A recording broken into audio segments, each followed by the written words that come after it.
Addressing climate changes, namely those posed by the relentless and unprecedented rise in sea levels, requires a coordinated, urgent, and effective response from all of us.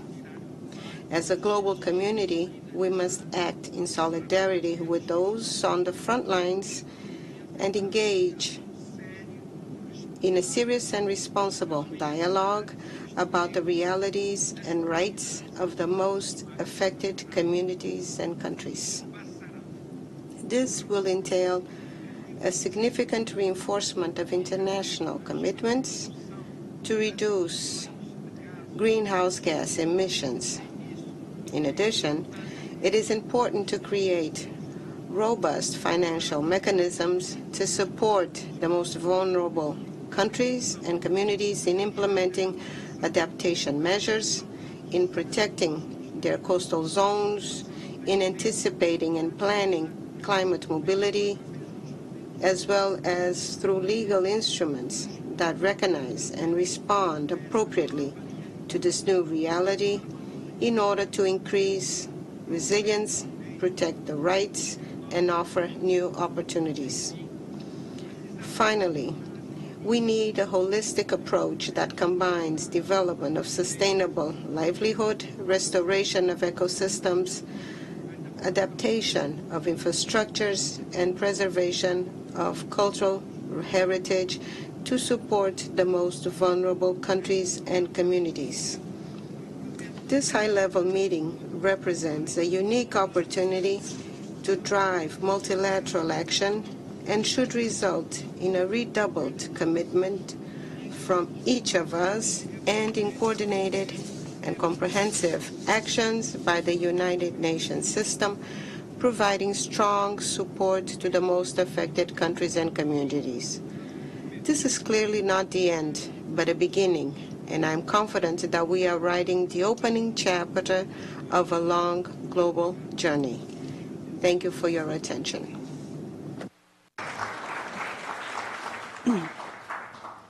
I thank the President of the Republic of Cabo Verde.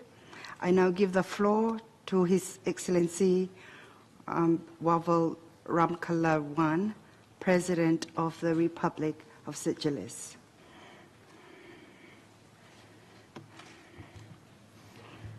Excellencies, distinguished delegates, sea level rise is no longer a distant threat.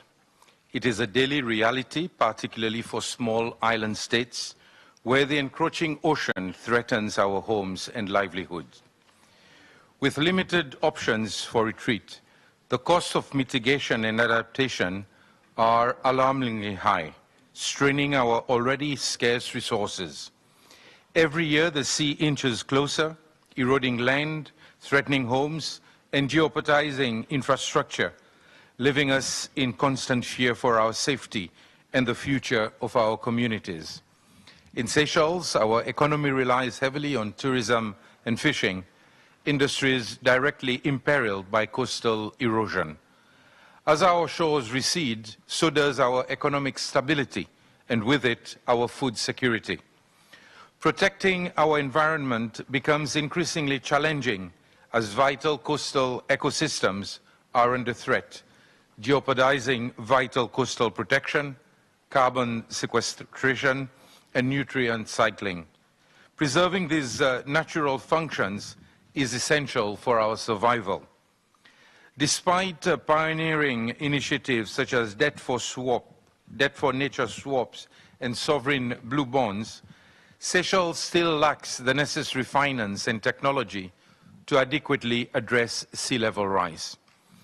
Our 2021 NDCs estimate that close to $671 million USD is required to implement the necessary mitigation and adaptation measures by 2030. The African Development Bank estimated in 2023 that Seychelles would require an astounding 1.25 billion USD to respond adequately to climate change cumulatively up to 2030. These figures make it clear that climate action cannot be backed by our national budget alone. Our path to sustainable development is threatened by the very waters that surround us. Tackling the rising seas requires a comprehensive approach that addresses the complexities of climate change, finance, and international law. Our discussions today must reflect the urgency of this crisis, placing people at the heart of our solutions. Without urgent global action to curb emissions and support adaptive measures, sea level rise could lead to widespread displacement, food insecurity, and the loss of cultural heritage, fundamentally altering lives of millions. Let this be the moment where we stand together with resolve and determination to secure a sustainable, dignified, and resilient future for all. I thank you.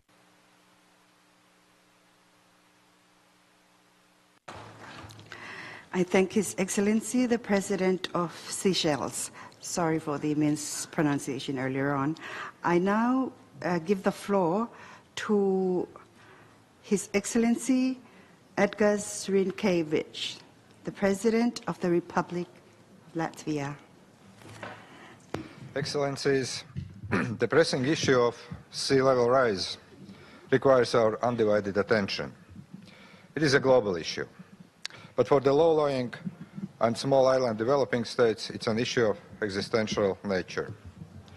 We need to advance the implementation of the Antigua and Barbuda agenda for small island developing states. We must deliver on sustainable development. It is in the best interest of all of us.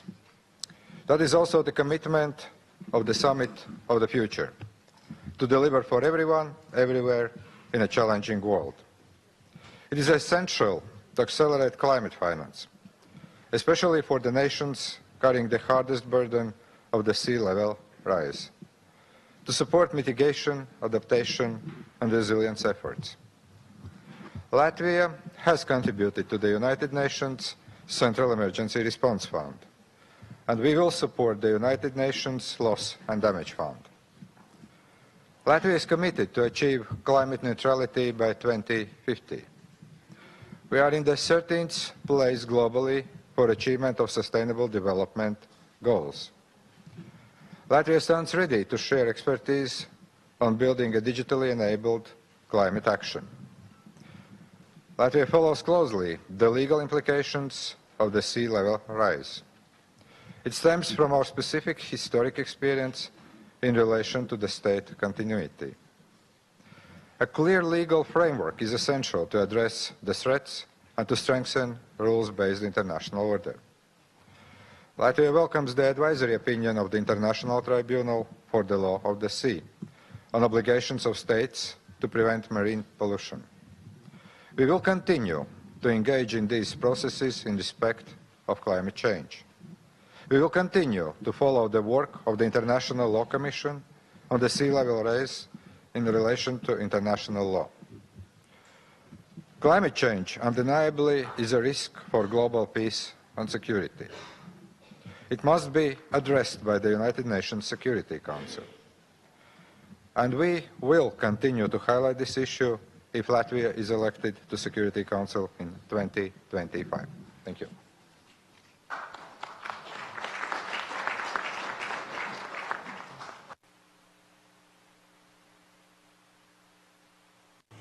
I thank the President of the Republic of Latvia. I now give the floor to His Excellency Ala Karis, President of the Republic of Estonia.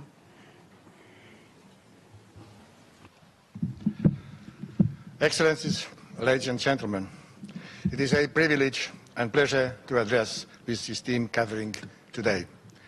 Estonia is a maritime country with more than 3,000 kilometers of sea border. We are seamen. Sea is our heritage and part of our livelihood. We feel bonded with all maritime states which have very close interaction through oceans and seas. We have several thousand small islands impacted directly from a sea level rise. Climate change fuels a problem that has brought us together today. the threat of sea level rise. Unfortunately, it affects some of the most vulnerable countries much more rapidly than expected. I want to highlight that I share your concern. It is our common worry. To deal with the impact of climate change, we need to cooperate even more distinctively. We can start by sharing the best practices regarding the solutions we have used to deal with climate change and with the threats posed by the sea level rise. Also, it's very important to engage with local communities and indigenous peoples, those who are the most vulnerable and who have the best overview of developments on the ground. The first meeting regarding the sea level rise is a good start to put forward new ideas. I would support first to establish a close international cooperation between our scientists to exchange science-based evidence of what is happening with global climate. We'll also need to regularly share the measures of the impacts of a sea level fluctuation. Based on this, we could provide risk scenarios. There are countries that have been already substantially impacted by the sea level rise and others who are expecting it, and thus we need to proceed also with risk management. I would strongly encourage to use innovative approaches to support monitoring and risk analysis. We should use EA and all available means to develop relevant environmental and climate impact maps. As a conclusion, I would like to highlight a global initiative which was born in Estonia, a World Cleanup Day. This has now become officially a United Nations Day, and the global cleanup took place just 5 days ago, on the 20th of September. I truly believe that we can use the same collaborative drive for massive cleanup for our oceans and seas. For Estonia, global climate commitments remain our priority. Thank you very much for your attention.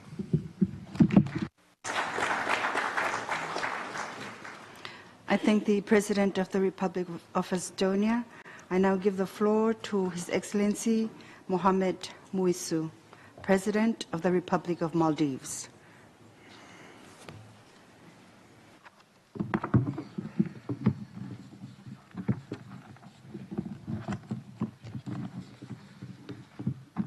Bismillahirrahmanirrahim. Mr. President, Mr. Secretary General, good morning. In 1989, the Maldives hosted the first international conference on small states on sea level rise. That conference, in its outcome document, the Mali Declaration on Global Warming and Sea Level Rise, recognized sea level rise as a common concern for humankind, that it would cause extensive damage to land and infrastructure. The conference called for urgent action against sea level rise, the availability of resources and technology, and continuous dialogue on the issue of sea level rise. It also called for establishing a working group, which eventually became the Alliance of Small Island States, to advocate and champion for SIDS in the fight for greater climate action. A fight, we are delighted, has reached the hallowed halls of the General Assembly today. For an emergency is upon us, threatening our way of life, our cultural identity, and our heritage, increasing and intensifying adverse weather and natural disasters, affecting in turn the well-being of our people, eroding our development gains, and putting our economy at risk. Climate change and action that enhance the adaptive capacity of coastal communities and low-lying island states that are most susceptible. Let me outline 3 such actions. First, urgently increase the provision of and access to adaptation finance. Adaptation support has not caught up to the rate of climate degradation. We call to urgently address the imbalance between mitigation and adaptation. We urge to double adaptation financing. We ask to remove the tedious approval procedures and conditions to access finance, and encourage financing on a needs basis. Without support towards our specific adaptation needs, the targets set out in the Paris Agreement and the 2030 Agenda cannot be achieved. We need political will and a coherent approach. A necessary first step is to incorporate the promise enshrined in the Antigua and Barbuda Agenda for Seeds into the international development and climate financing framework. Second, operationalize loss and damage fund. And third, transfer technology. We have the science, we have the knowledge, and we have the tools to combat climate change. In 1987, our capital city, Male, was inundated with sea swells. We have the will to thrive. Our call to action, our fight to live on will survive. Thank you.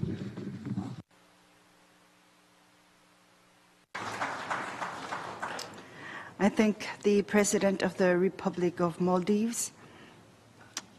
I now give the floor to His Excellency Prithvi Raj Singh Ruban, President of the Republic of Mauritius.